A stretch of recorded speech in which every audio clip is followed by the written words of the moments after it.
Isang ordinaryong hapon sa Maynila. Mababa ang araw, naglalagay ng mahahabang anino sa mga abalang kalye, habang nagmamadaling umuwi ang mga tao galing sa trabaho. Kabilang sa mga tao ang isang pamilyar na figura, nakasuot lamang ng simpleng polo at maong. Para sa karamihan, nakikibagay siya.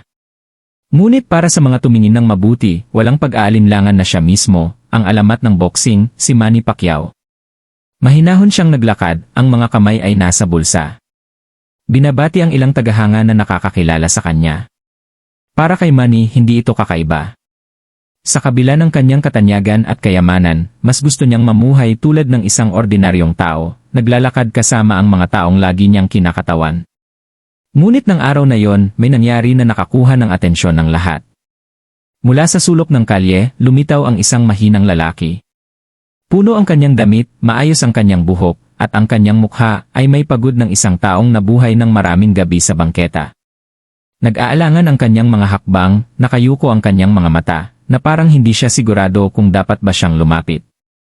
Sa wakas ay naipon na ang kaunting lakas ng loob na natitira sa kanya, mahinang nagsalita ang lalaki. "Sir, maaari po ba ninyo akong bigyan ng $1 isa?" Natigilan ang mga tao. Nagtawanan ng ilang mga kalapit na commuter, nagbubulungan. Kakahingi lang ba niya ng $1 kay Manny Pacquiao? Ngumisi ang isa pa. Sa lahat ng tao. Para sa kanila, tila katawa-tawa ito. Narito ang isang lalaking walang tirahan na humihingi ng $1 sa isang multimilyonaryo at isang world champion, isang senador. Tiyak na papansinin siya ni Manny, babaliwalain o pagtatawanan ito. Tutal, ang mga kilalang tao ay kilalang abala. Malayo o minsan ay malamig pa nga. Ngunit hindi tumawa si Manny. Hindi siya lumingon. Huminto siya sa paglalakad at tiningnan ng diretsyo ang lalaki, ang kanyang ekspresyon ay hindi mabasa. Ang lalaking walang tirahan ay kinakabahang gumalaw. Handa ng tanggihan, nagsisisi na sa kanyang paghingi. At pagkatapos ay nagsalita si Manny. "Bakit $1 isa?" Nagulat ang lahat sa tanong. Lumapit ang mga nakamasid. Tumingkad ang kanilang kuryosidad. Bakit hindi na lang ibinigay ni Manny sa kanya ang barya at umalis? Bakit nagtanong ng kakaibang tanong? Nanginginig ang mga labi ng lalaking walang tirahan habang sinusubukan niyang magpaliwanag. Ang kanyang boses ay halos hindi na maituturing na bulong. At sa sandaling iyon, ang kalye ay tumahimik. Gustong marinig ng lahat ang susunod na mangyayari dahil walang inaasahan sa gagawin ni Manny. Ang ginawa ni Manny bilang tugon ay ikinagulat ng lahat ng nakatayo roon. Tumahimik ang kalye. Ang tanong ni Manny, bakit $1 isa? Ay nanatili sa hangin, mas malakas na umalingaw-ngaw kaysa sa kabuluhan ng mga busina ng sasakyan at mga daldalan sa paligid. Napalunok ng mariin ang lalaking walang tirahan, ang kanyang mga mata ay kinakabahang lumingon kay Manny at sa mga mausisang karamihan. Sandaling tila tatalikod siya. At tatakbo, nahihiya sa pagtatanong pa. Ngunit may kung ano sa matatag na tingin ni Manny, maliban sa pagiging matyaga, na hindi nanunuya, ang nagbigay sa kanya ng lakas ng loob na magsalita. "Hindi ko kailangan ng marami," mahinang sabi ng lalaki. "Sapat na ang $1 isa para makabili ng isang piraso ng tinapay, marahil ng kaunting tubig. Iyon lang ang gusto ko ngayon, sapat lang para hindi na ako makatulog muli ng gutom." Simple lang ang kanyang mga salita, ngunit dala nito ang bigat ng hindi mabilang na gabi ng pagdurusa. Hindi komportable ang mga taong malapit. Ang ilan ay tumingin sa malayo na ayaw siyang tignan. Ang iba ay umiling, bumubulong ng mariin. Bakit hindi na lang siya maghanap ng trabaho, bulong ng isang lalaki. Lagi namang humihingi ng limos at ang iba naman ay napangisi. Isang grupo ng mga teenager ang hayagan na tumawa, sabay sunggab sa isa't isa.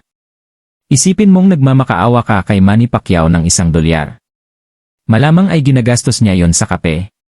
Yumuko ang lalaking walang tirahan, ang kahihiyan ay halos napakabigat para dalhin. Narinig na niya ang mga salitang iyon noon.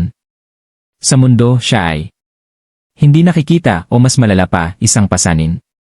Ngunit hindi gumalaw si Manny. Patuloy siyang nakatayo. Roon, ang kanyang atensyon ay buo sa lalaking nasa harap niya. Ang kanyang katahimikan, ay nagsimulang gumulo sa karamihan. Sa wakas, nagtanong muli si Manny. Gaano ka nakatagal? Nabubuhay sa mga lansangan? Nag-alangan ang lalaki pagkatapos ay bumuntong hininga. 3 taon. Mula nang mawalan ako ng trabaho. Umalis ang aking asawa at ang aking mga anak. Hindi ko sila nakikita. May mga araw. Nagmamakaawa ako. May mga araw na hindi ko man lang inaabala. May mga taong dumadaan lang na parang wala ako roon. Ngayon naisip ko na baka may makinig. Nabasag ang kanyang boses sa huling salita, at mabilis niyang pinunasan ang kanyang mga mata, nahihiya. Muling nagbago ang karamihan. Ang ilan ay mukhang nagkasala ngayon, ang iba ay mausisa. Isang babae ang mahinang bumulong sa kanyang kaibigan, hindi ko alam. Hindi man lang niya. Gusto ng marami, kaunting tulong lang. Pero hindi lahat ay naantig. Isang lalaking naka-business suit ang napangisi. Huwag kayong magpaloko. Lahat sila ay may mga kwento. Pera lang ang gusto niya para sa alak o droga. Lumingon si Manny sa lalaki, at sa unang pagkakataon, bahagyang tumigas ang kalmado niyang ekspresyon. Kilala mo ba siya? Alam mo ba ang kwento niya? Natahimik ang negosyante na bigla. Hindi malakas ang boses ni Manny, ngunit may taglay itong otoridad na. Tumigil sa kalye at lumingon pabalik sa lalaking walang tirahan. Muling lumambot si Manny. Humingi ka ng $1, nag-isip niyang sabi. Sapat lang para mabuhay sa araw na yon. Pero sabihin mo sa akin, kaligtasan lang ba ang gusto mo? Kumurap ang lalaki. Hindi sigurado kung paano sasagot. Nanginginig ang kanyang mga kamay habang mahigpit na nakahawak sa strap ng kanyang punit na bag, hindi ko na alam. Naman. Ayoko lang magutom. Dahan-dahang tumango si Manny. Naiintindihan niya. Malupit ang gutom. Hindi lang nito. Pinahina ang katawan. Dinudurog nito ang espiritu. Sa ngayon, mas marami ng tao ang nagtipon, nakataas ang kanilang mga telepono, at nire-record ang bawat segundo. Ang kwento ay nagaganap ng live sa harap ng dose-dosenang mga estranghero. Ngunit parang pinipigilan ng buong mundo ang paghinga. At pagkatapos ay gumawa si Manny ng isang bagay na hindi inaasahan ni Numan. Yumuko siya, ibinaba ang sarili upang magtama ang kanyang mga mata at ang lalaking walang tirahan. Sa iisang kilos na yon, binura niya ang distansya sa pagitan ng isang alamat ng boxing at isang nakalimutang kaluluwa. Humingi ka ng $1, malumanay na sabi ni Manny. Pero gusto kitang bigyan ng higit pa riyan. Gusto kitang bigyan ng respeto. Nanlaki ang mga mata ng lalaki. Sa loob ng maraming taon, siya ay tinuring na mas mababa sa tao. Walang sinuman ang nagsalita sa kanya ng ganito. Walang sinuman ang tumingin sa kanya ng walang pandidiri o awa. Nanginig ang kanyang mga labi, ngunit walang salitang lumabas. Natahimik ang karamihan, natigilan sa mga salita ni Manny. Kahit ang mga nanuya kanina ay mukhang hindi mapakali, ang kanilang mga mukha ay nagpapakita ng kahihiyan. At habang tumatagal ang sandali, tumataas ang pananabik. Gustong malaman ng lahat kung ano ang susunod na gagawin ni Manny. Bibigyan ba niya ang lalaki ng $1? Aalis kaya siya pagkatapos maihatid ang kanyang mensahe? O may mas malaking mangyayari? Darating na ang sagot at iwan nito ang lahat sa kanilang paligid na lubos na hindi makapaniwala. Nakakita ka na ba ng isang taong nanghusga ng hindi patas dahil lamang sa paghingi ng tulong? Magkomento sa ibaba kung saan mo ito pinapanood dahil ang susunod na mangyayari ay magugulat sa iyo. Ang katahimikan na sumunod sa mga salita ni Manny, gusto kitang bigyan ng respeto, ay mabigat, halos hindi komportable. Nagpalitan ng tingin ang mga tao, hindi sigurado kung paano magre-react. Ang ilan ay gumalaw, ang kanilang mga ngiti ay nawala, ngunit ang iba ay hindi pa handang bitawan ang kanilang pagkasiniko. Mula sa likuran ng karamihan, isang lalaking nakasuot ng malinis na polo shirt ang humagikik ng malakas. Respeto. Hindi iyon ang kailangan niya. Kailangan niya ng maligo at magtrabaho. Umalinggaw ang tawanan sa isang maliit na grupo malapit sa kanya at bumagsak ang mga balikat ng lalaking walang tirahan. Nanginginig ang kanyang mga kamay habang nakatingin sa bitak na simento. Nakarating na siya rito dati, kinutya, pinaalis, hinusgahan ng mga estranghero na walang alam sa kanyang kwento. Sandaling-sandali, hiniling niya na sana ay hindi na lang niya nilapitan si Manny. Isa na namang boses ang mas matalas na tumunog sa pagkakataong ito. Huwag mong sayangin ang pera mo sa kanya, Pacquiao. Ganoon din ang mga taong ito. Tatanggapin nila ang anumang ibigay mo at babalik sila rito bukas. Pumikit ang lalaking walang tirahan. Ang mga salitang iyon ay sumaksak ng mas malalim kaysa sa kayang gawin ng gutom. Pakiramdam niya ay nawalan siya ng dignidad. Nakalantad sa harap ng mga kamera at mga estranghero. Nanginginig ang kanyang katawan sa kahihiyan at tahimik, halos pabulong, sinabi niya. Siguro dapat na lang akong umalis. Ngunit bago pa siya makagalaw, inilagay ni Manny ang isang banayad na kamay sa kanyang balikat. Simple lang ang kilos, ngunit mas malakas ang dating nito kaysa sa kalupitan sa kanilang paligid. Sinabi sa kanya ng paghawak ni Manny, hindi ka invisible. Mahalaga ka. Muling tumahimik ang karamihan, mausisa. Dahan-dahang lumingon si Manny, ang kanyang tingin ay sumasaklaw sa mga mukha ng mga nagtitipon. Hindi siya galit, ngunit ang kanyang mga mata ay may tahimik na otoridad na humihingi ng respeto. Bakit? Mahinahong tanong ni Manny. Na kapag ang isang lalaking nakasuit ay humingi ng milyon-milyong pautang, tinatawag siyang negosyante. Ngunit kapag ang isang taong gutom ay humingi ng $1 isa, tinatawag siyang tamad. Ang mga salitang iyon ay parang suntok, matalas at hindi maikakaila. Umalinggaw ang mga bulong-bulungan sa karamihan. Ilan ang yumuko, nahihiya. Ang mga tumatawa ay ngayon ay tahimik na nakatayo. Ang lalaking walang tirahan ay tumingala, ang mga matang kumikinang. Hindi pa niya narinig ang sinuman na nagtatanggol sa kanya ng ganito katapang, lalo na sa isang taong tulad ni Manny Pacquiao. Gayunpaman, hindi pa tapos ang mga nanunuya. Isang binata na nakataas ang kanyang telepono ang bumulong, ginagawa lang niya ito para sa mga kamera. Lahat ng ito ay para sa palabas. Narinig ito ni Manny, ngunit hindi siya natinag.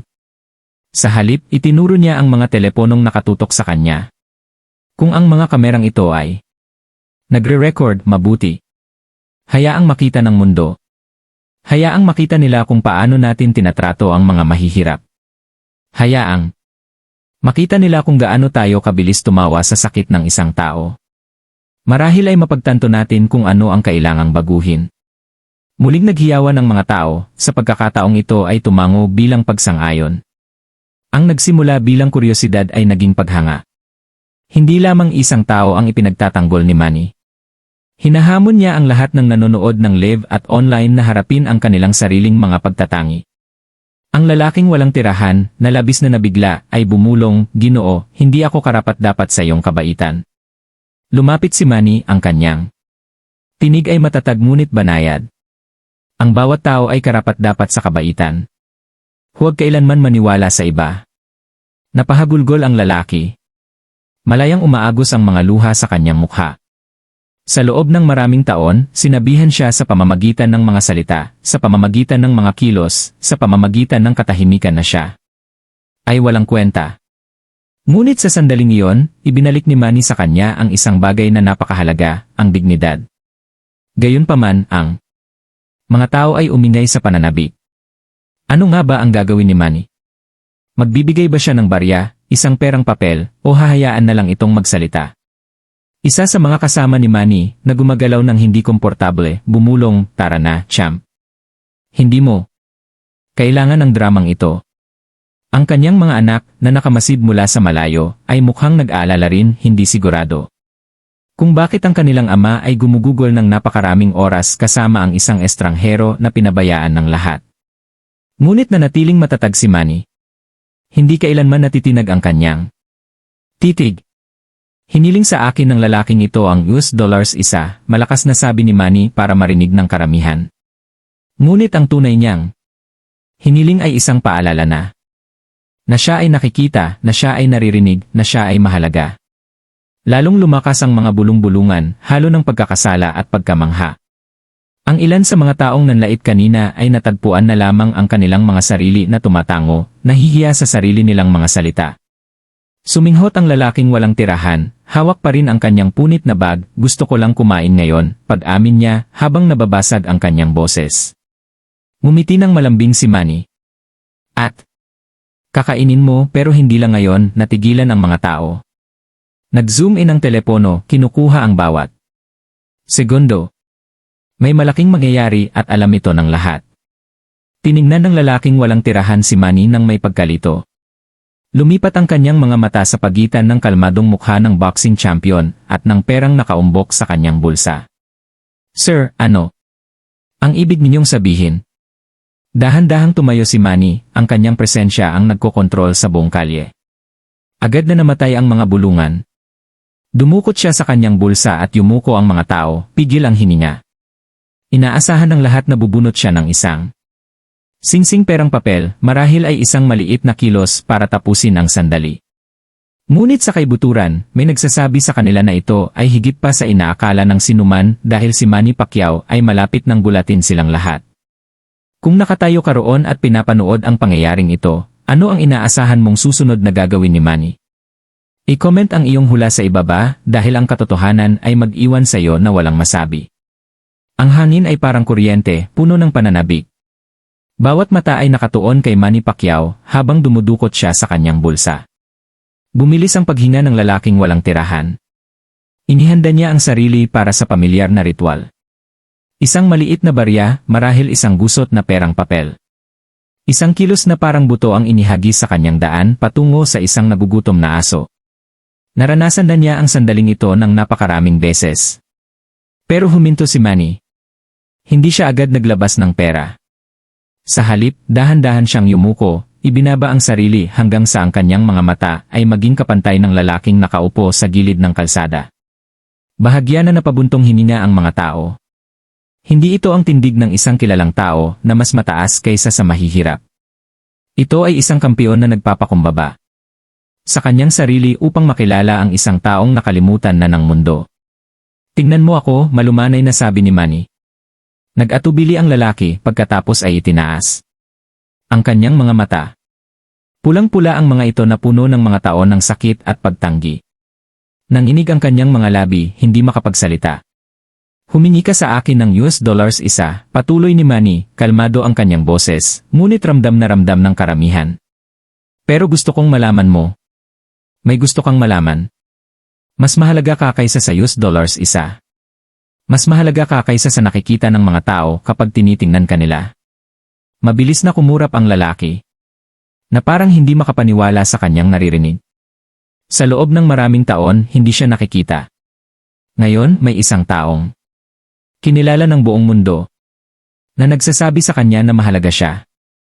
Ang mga tao ay tumigil, tumahimik. Kahit ang mga nangutya kanina ay yumuko, ang kanilang kahihiyan ay nakasulat sa kanilang mga mukha. Isang babae malapit sa harapan. Ang bumulong, hindi lang niya siya binibigyan ng pera. Binibigyan niya siya ng dignidad. Sumulyap si Manny sa mga manonood pagkatapos ay bumalik sa lalaki. Ang respeto, matatag niyang sabi, ay hindi dapat makuha sa kayamanan o katanyagan. Ang respeto ay ibinibigay dahil ang bawat buhay ng tao ay may halaga. At ngayon gusto kong ipakita sa iyo na ikaw ay nakikita. Nanginig ang baba ng lalaking walang tirahan. Paos niyang bulong. Walang sinuman. Walang sinuman ang nakapagsalita sa akin ng ganito. Umiti ng bahagya si Manny. Kung gayon, sana'y maging unang pagkakataon ngayon. Muli siyang dumukot sa kanyang bulsa at sa pagkakataong ito ay hindi isang barya ang inilabas niya kundi isang nakatuping pakete ng mga perang papel. Napasinghap ang mga tao. Ang ilan ay itinaas ang kanilang mga leg upang tingnan kung magkano ito. Ang iba naman ay itinaas ang kanilang mga telepono, nire-record ang bawat segundo. Nanlaki ang mga mata ng lalaki. Ang kanyang likas na ugali ay itulak ito palayo. Hindi. Ginoo. Sobra na. $1 isa lang ang hiniling ko. Marahang umiling si Manny. Humingi ka ng $1 isa para kainin ngayon, ngunit gusto kong mabuhay ka ng higit pa sa ngayon. Tanggapin mo ito hindi bilang kawanggawa. Tanggapin mo ito bilang paalala na ang iyong buhay ay may kahulugan. Nanginig ng marahas ang mga kamay ng lalaki habang inilalagay ni Manny ang pakete sa mga ito. Kumirot ang kanyang dibdib at saglit na hindi siya makahinga. Bumulong ang mga tao, ang kawalan ng paniniwala ay kumakalat na parang apoy. Ibinigay ba niya sa kanya ang lahat? Nang iyon? Libo-libo iyon. Hindi ka panipaniwala. Ngunit hindi pa tapos si Manny. Tumingin siya sa mga taong nanonood at bahagyang nagtaas ng boses. Ilan sa atin ang dumadaan sa isang taong katulad niya araw-araw? Ilan sa atin ang nag-iisip na mas mababa sila kaysa sa atin dahil lang sa humihingi sila ng tulong. Nakakabingi ang katahimikan. Iniiwasan ng mga tao ang pakikipagtitigan, nakatitig sa bangketa, nahihiya. Nawala ang kaninang tawanan, napalitan ng bigat ng pagmumuni-muni. Ang tunay na lakas, patuloy ni Manny, ay hindi nasusukat sa kung gaano karaming titulo ang iyong napanalunan o kung gaano karaming pera ang iyong kinikita. Ang tunay na lakas ay nasusukat sa kung paano mo tinatrato ang mga walang-wala. Ang salita ay lumubog ng malalim. Kahit ang mga dating nangungutya ngayon ay natagpuan ang kanilang mga sarili na dahan-dahang tumatango, nagpapakumbaba. Ang lalaking walang tirahan ay mahigpit na nakahawak sa pera sa kanyang dibdib, ang mga luha ay malayang umaagos sa kanyang mga pisngi. Salamat. Salamat, Ginoo. Iniligtas mo ako. Kaya kong kumain. Kaya ko. Basag ang kanyang boses. Nalulula sa emosyon. Inilagay ni Manny ang isang nakapapanatag na kamay sa kanyang balikat. Ang peras na ito ay makakatulong sa iyo sa ngayon. Ngunit ang gusto kong tandaan mo ay ito. Huwag kailanman maniwala sa kasinungalingan na wala kang kwenta. Tumayo ka. Maniwala ka sa iyong sarili. At kapag kaya mo, tumulong ka sa iba. Hayagan ng humagulgol ang lalaki, inilibing ang kanyang sarili. Ang mukha sa kanyang mga kamay. Tahimik na nanood ang karamihan, marami ang nagpupunas ng sarili nilang mga luha. Ang nagsimula bilang isang simpleng paghingi ng $1 ay naging isang makapangyarihang aral, isa na hindi malilimutan ng sinumang naroroon. Isang lalaki sa karamihan ang bumulong halos sa kanyang sarili. Pumunta kami rito para makita ang isang kampiyon. Ngunit, ngayon ay nakakita kami ng isang bagay na mas dakila. Ang enerhiya ay ganap na nagbago. Ang mga nanlait ay ngayon ay yumuko. Ang mga estranghero, na dating minamaliit ang lalaking walang tirahan ay ngayon ay tumingin sa kanya ng iba, nang may habag sa halip na paghamak. At Manny, hindi niya pinalaki ang kanyang dibdib o nagpalakpakan. Tumayo lang siya, tinulungan. Ang lalaki na tumayo at binigyan siya ng huling tango ng paghihikayat. Nakunan ng mga kamera ang lahat. Ang pagluhod, ang tambak na pera, ang mga luha, ang mensahe ng paggalang. Sa loob ng ilang oras, ang video ay magiging viral na magpapasiklab ng mga debate, paghanga at inspirasyon sa buong mundo. Ngunit sa tahimik na sandaling iyon sa kalsada, ang aral ay malinaw na. Ang $1 ay naging isang bagay na mas dakila, isang kislap ng sangkatauhan na nagliwanag. Sa buong karamihan, ang sumunod na nangyari ay hindi lamang magpapakumbaba sa mga nanunuya. Ito ay magbibigay inspirasyon sa milyon-milyon sa buong mundo. Mahigpit na hinawakan ng lalaking walang tirahan ang bungkos ng mga perang papel sa kanyang dibdib na parang isang salbabida. Nanginig ang kanyang katawan habang kumakawala ang mga hikbi, umalingaw-ngaw sa nakakabagabag na katahimikan ng kalye. Sa loob ng maraming taon, siya ay hindi nakikita, isang anino na iniiwasan ng mga tao. Ngayon ay nakatayo sa harap niya ang isang lalaking sa lang niya nakita, isang alamat, isang kampiyon na nagsasabi sa kanya na mahalaga siya. Napuno ng hindi makapaniwala ang mga tao. Ang ilan ay bumulong sa pagkamangha. Ang iba ay tahimik na nag-film, na pagtanto na nasasaksihan nila ang isang bagay na mas malaki kaysa sa isang mapagbigay na gawa. Ngunit hindi pa tapos si Manny. Lumingon siya, isa-isang sinusuri ang mga nanonood, ang kanyang boses ay kalmado ngunit nag-uutos. Nakita ninyong lahat ang nangyari dito, panimula niya. Isang lalaki ang humingi sa akin ng $1. Isa lang? At ilan sa inyo ang natawa? Ilan sa inyo ang nanghusga bago pa man nyo malaman ang kanyang kwento? Mabigat ang mga salita. Nalungkot ang mga mukha. Ilan ang nagbaba ng kanilang mga telepono, nahihiya sa kanilang binulong kanina. Ang lalaking nakapolo shirt, na nagbiro tungkol sa mga paliligo at trabaho, ay hindi komportableng gumalaw, hindi makatingin kay Manny, patuloy ni Manny. Nabubuhay tayo sa isang mundo kung saan madaling malampasan ang mahihirap, kutyain ang mahihina, at isipin ang pinakamasama. Ngunit gaano kadalas tayo huminto upang magtanong? Bakit? Gaano kadalas tayo nagtatanong tungkol sa kanilang sakit, kanilang paglalakbay, kanilang paghihirap? Suminghot ang Walang tirahan na lalaki, nanginginig ang kanyang mga kamay habang pinupunasan ang kanyang mukha. Inabot ni Manny ang kanyang kamay, inalalayan siya. Hindi mo kailangang itago ang iyong mga luha. Walang kahihiyan sa paghingi ng tulong. Ang kahihiyan ay para sa mga nakakakita ng pagdurusa at walang ginagawa. Bumulong ang karamihan, dahan-dahang tumango. Kahit ang mga nagduda kanina ay mukhang naantig na ngayon ang kanilang mga ekspresyon ay lumalambot. Itinaas ni Manny ang kamay ng lalaki, ang parehong kamay ay nakahawak sa bundle ng mga perang papel at itinaas ito para makita ng lahat. Ang lalaking ito ay hindi isang pulubi. Hindi siya isang pasanin.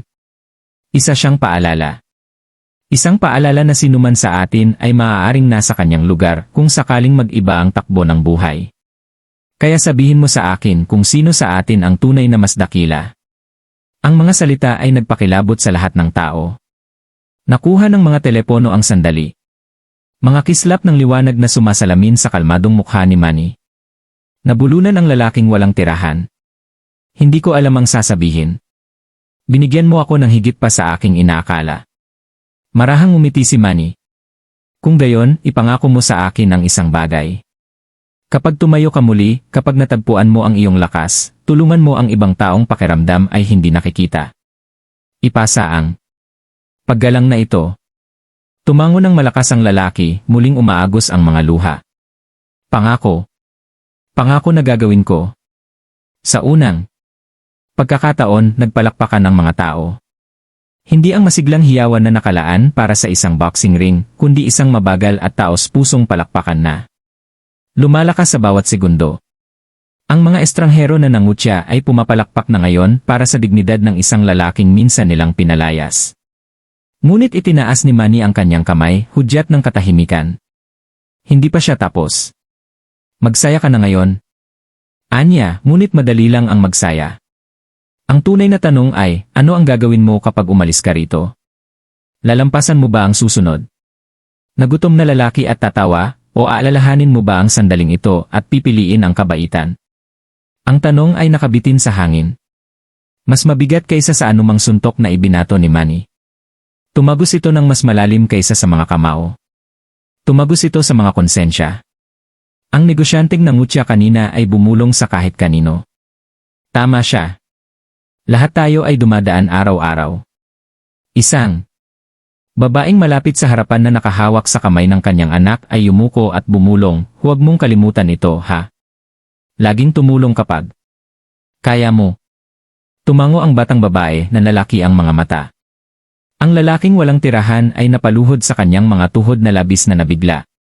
Hinalikan niya ang kamay ni Manny. Umiiyak. Iniligtas mo ako. Hindi lang sa perang ito, kundi iniligtas mo rin ang aking kaluluwa. Lumuhod muli si Manny, marahang itinaas siya pabalik sa kanyang mga paa. Walang sinuman ang dapat yumuko sa harap ng iba. Tumayo ka ng tuwid. May dignidad ka. Huwag mong hayaang makuha iyon muli ng sinuman mula sayo. Kumislap ang mga kamera. Ang nag-iisang larawang iyon, ang kampiyon na nagtataas ng kamay ng isang nakalimutang lalaki, ay malapit ng umikot sa mundo. Ngunit si Manny mismo ay hindi nagtagal. Sa katanyagan o kredito. Yumuko siya palapit sa lalaki at marahang sinabi, hindi ito tungkol sa akin. Tungkol ito sa'yo. Tandaan, ikaw ay mas mahalaga kaysa sa iyong inaakala. Tumango ang lalaki, nanginginig pa rin. Ngunit ngayon ay iba na ang kanyang tindig. Sa unang pagkakataon sa loob ng maraming taon, mas matangkad siya ng kaunti. Muling lumakas ang palakpakan, ngunit hindi ito ikinatuwa ni Manny. Sa halip, tumingin siya sa paligid, hinamon ang karamihan sa huling pagkakataon. Kung naniniwala kang ang respeto ay para sa lahat, huwag lang pumalakpak. Isabuhay ito. Ipakita ito. Maging isa na pumili ng habag. Muling sumiklab ang karamihan, hindi lamang sa palakpakan, kundi sa hiyawan ng pagsang-ayon. Naantig ang mga tao. Ang ilan ay naglabas pa ng kanilang mga pitaka, lumapit sa lalaking walang tirahan. Hindi dahil sa awa, kundi dahil sa pakikiisa. Umatras si Manny, hinayaan ang sandaling iyon na mapunta sa lalaki. Ayaw niyang maging spotlight. Gusto niyang makita ng mundo ang sangkatauhan na hilaw at walang sinala. At habang patuloy na umiikot ang mga kamera, ang kwento ng isang kahilingang US$ isa ay naging isang pandaigdigang aral tungkol sa dignidad, respeto, at ang tunay na kahulugan ng lakas. Sumasang-ayon ka ba kay Manny na ang tunay na lakas ay sinusukat sa habag, hindi sa kayamanan o mga titulo? Magkomento ng kung naniniwala kang ang respeto ay dapat para sa lahat. Ang kalye ay puno ng enerhiya.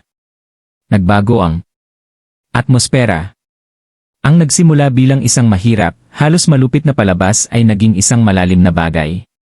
Ang mga estranghero, na ilang minuto lang ang nakalipas ay nangungutya ngayon ay nakatayo ng magkadikit ang balikat, pumapalakpak at tumatango ng may paggalang. Ang lalaking walang tirahan ay hawak pa rin ang bungkos ng mga perang papel malapit sa kanyang dibdib, nanginginig ang kanyang mga daliri. Ngunit, nagbago ang kanyang mga mata. Hindi na nakayuko, hindi na nababalot ng mga taon ng pagtanggi, ngayon ay may dalang liwanag. Pag-asa. Inilagay ni Manny ang isang nagpapatatag na kamay sa kanyang likod, ginagabayan siya patungo sa isang kalapit na bangko. Umupo ka, malumanay na sabi ni Manny. Mabigat ang dala mo. Magpahinga muna tayo sandali. Sumunod ang lalaki, nalilito pa rin, ngunit hindi niya mapigilang ulitin ang parehong mga salita ng mahina. Salamat. Salamat. Sa paligid nila, tumunog ang mga tao. Nagre-record pa rin ang mga telepono. May mga bulong. Hindi ka panipaniwala yon. Pacquiao. Iba. Ang tao. Tiyak na magiging viral ito. Ngunit tila walang kamalayan o walang pakialam si Manny sa mga kamera. Nanatili ang kanyang focus sa lalaking nasa harap niya. Muli, lumuhod. At inayos ni Manny ang mga lumang sapatos ng lalaki, nagtatali ng maluwag na sintas na parang nagmamalasakit sa isang kapatid. Tahimik na napanganga ang mga tao. Narito ang isang world champion, isang senador, isang lalaking may pandaigdigang katanyagan, yumuyuko upang itali ang sapatos ng isang taong itinakwil ng lipunan. Noon biglang bumulong ang isang nakamasid, na hindi niya nakilala noon, teka, si Manny Pacquiao ba yan? Mabilis na kumalat ang bulong, umalingaw sa karamihan na parang apoy. Lumingon ang mga ulo, nanlaki ang mga mata, at lumapit ang mga telepono. Siya nga iyon. Ang kampiyon ng bayan na tumutulong sa isang lalaking walang tirahan. Diyos ko, totoo ito. Bigla nilang napagtanto. Hindi ito basta-bastang estranghero. Isa ito sa mga pinakasikat na atleta sa mundo. Isang lalaking may lahat ng dahilan para hindi pansinin, lahat ng dahilan para umalis. Ngunit, pinili niyang huminto, makinig at magmalasakit. Narinig din ng lalaking walang tirahan ang mga bulungan. Napaangat ang kanyang ulo, may pagkalito sa kanyang mukha. Tumingin siya kay Manny, nanginginig ang kanyang boses. Ikaw ay ikaw siya, ang boksinggero, ang kampiyon. Maliit na ngiti ang ibinigay ni Manny na halos nahihiyang. Pero ngayon ay isa lamang akong tao, katulad mo. Nanganga ang lalaki. Muling tumulo ang mga luha, ngunit sa pagkakataong ito ay hindi lamang dahil sa sakit. Ito ay dahil sa pagkamangha. Bakit titigil ang isang taong katulad mo para sa akin? Wala akong kwenta. Matatag na umiling si Manny. Huwag mong sabihin. Yan. Hindi ka wala. Kabantugan, titulo, pera, kaya hindi nito pinaparangal ang isang tao. Ang nagpaparangal sa isang tao ay ang kanyang puso. At ikaw, kaibigan ko, ay may pusong tumitibok pa rin, lumalaban pa rin. Mas mahalaga iyan kaysa sa lahat ng sinturong na panalunan ko. Muling humikbi ang lalaki, tinakpan ang kanyang mukha gamit ang kanyang mga kamay. Halata ang paggalaw ng mga tao, naghiyawan ng malakas. Ang ilan ay pumalakpak, ang iba ay sumigaw, respeto. Ang kanilang kaninang pangungutya ay napalitan ng paghanga, hindi lamang para kay Manny kundi para sa aral na kanyang ibinahagi. Isa sa mga assistant ni Manny, na halatang nag-aalala sa lumalaking bilang ng mga tao, ay yumuko at bumulong. Sir, siguro dapat na tayong umalis. Lumalaki na ito. Sumulyap si Manny sa mga kamera at sa dumaraming tao. Bahagya siyang tumango, ngunit bago umalis ay bumalik siya sa lalaking walang tirahan. Makinig ka sa akin, mahina ngunit matatag na sabi ni Manny. Hindi dito nagtatapos ang sandaling ito. Gamitin ang ibinigay ko sa iyo ng matalino. Maghanap ng pagkain. Maghanap ng masisilungan. Ngunit ang pinakamahalaga, hanapin muli ang iyong halaga. Mas malakas ka kaysa sa iyong inaakala. Tumango ang lalaki, umiiyak, hawak ang pera nang nanginginig ang mga kamay. Gagawin ko, Ginoo. Pangako. Gagawin ko. Hinawakan ni Manny ang kanyang kamay sa huling pagkakataon. Pagkatapos ay tumayo ng tuwid. Muling nagpalakpakan ng mga tao, ang kanilang mga hiyawan ay umalingaw-ngaw sa kalye. Sinisigaw ng mga tao. Ang kanyang pangalan ngayon, hindi para sa isang laban sa ring, kundi para sa laban na ipinakita niya sa labas nito. Ang laban para sa dignidad, para sa pagkahabag, para sa hustisya. Ngunit hindi itinaas ni Manny ang kanyang mga kamao bilang tanda ng tagumpay. Itinaas lamang niya ang kanyang kamay ng mahina, mapagkumbabang kinilala ang sandaling iyon bago sumiksik palayo sa karamihan. Ang walang tirahan na lalaki ay nakaupo roon, natigilan pa rin, ang kanyang buhay ay nagbago magpakailanman sa loob lamang ng ilang minuto. Mga estranghero na dating umiiwas sa kanya ay lumapit na ngayon, nag-aalok ng pagkain, pera, at pati mga salita ng paghihikayat. Sa unang pagkakataon sa loob ng maraming taon, hindi siya nakikita. Siya ay nakita. At habang kumakalat ang video online, makikita rin ng mundo hindi lamang ang gawa ng pagkabukas palad, kundi pati na rin ang mas malalim na katotohanan na walang sinuman ang hindi iginagalang. At ang mga tunay na kampiyon ay lumalaban hindi lamang sa mga arena, kundi sa mga lansangan.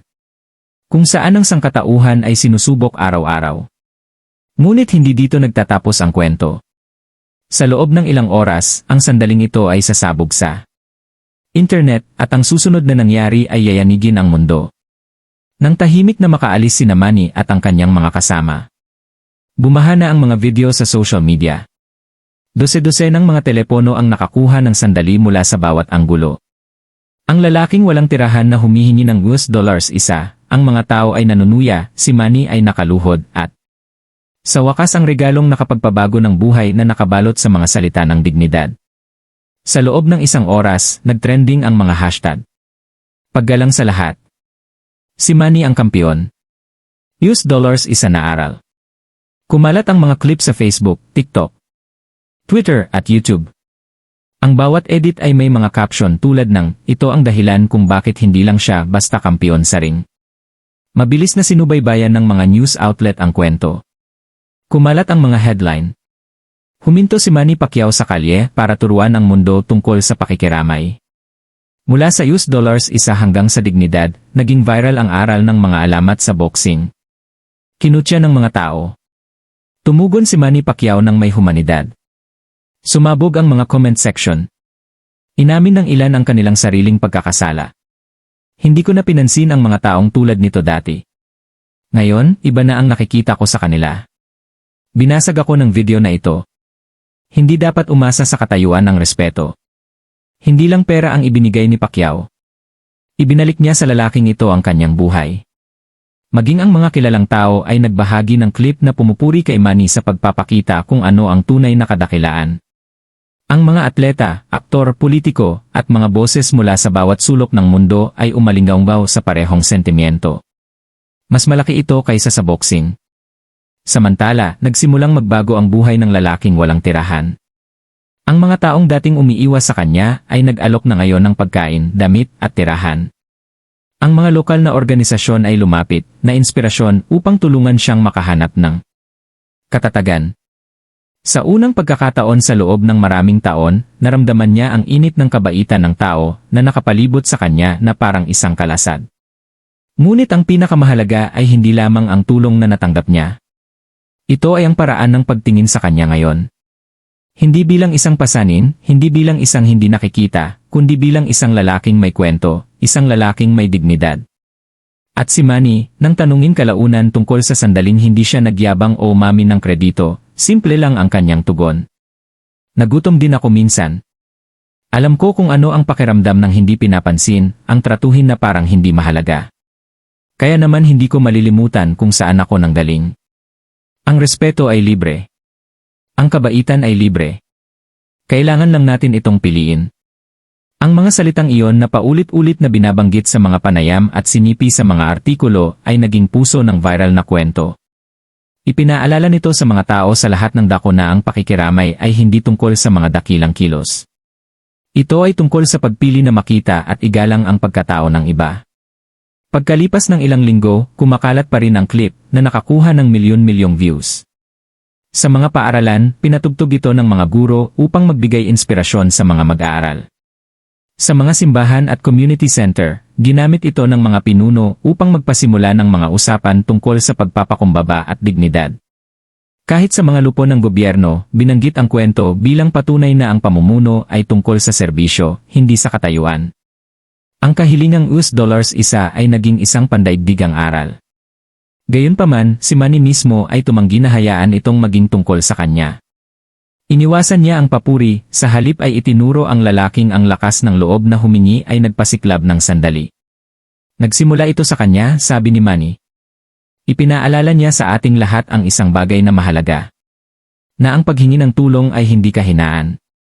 Ito ay pantaw. Ang walang tirahan na ngayon ay unti-unting muling itinatayo ang kanyang buhay, ay inulit ang damdamin. Sa isang bihirang panayam, sinabi niya habang umiiyak, humingi ako ng $1 isa, ngunit ang natanggap ko ay pag-asa. Pag-asa na hindi ako makalimutan. Pag-asa na makatayo akong muli. Ang impluwensya ng kwento ay lumaganap ng higit pa sa sulok ng kalye na yon. Ipinaalala nito sa mundo na ang mga bayani ay hindi lamang nabubuo sa mga arena sa ilalim ng maliwanag na ilaw. Minsan sila ay nabubunyag sa tahimik na pagyuko ng pag-angat sa isang taong itinapon. Kaya't nagpatuloy ang aral. Ang mga tunay na kampiyon ay hindi nakikipaglaban para sa kaluwalhatian. Nakikipaglaban sila para sa dignidad, para sa respeto, para sa sangkatauhan. Kung naniniwala kang walang dapat husgahan batay sa hitsura o sitwasyon, mag-type ng respeto sa mga komento at mag-subscribe para sa higit pang mga kwento na nagpapatunay na ang kabaitan ang pinakadakilang tagumpay.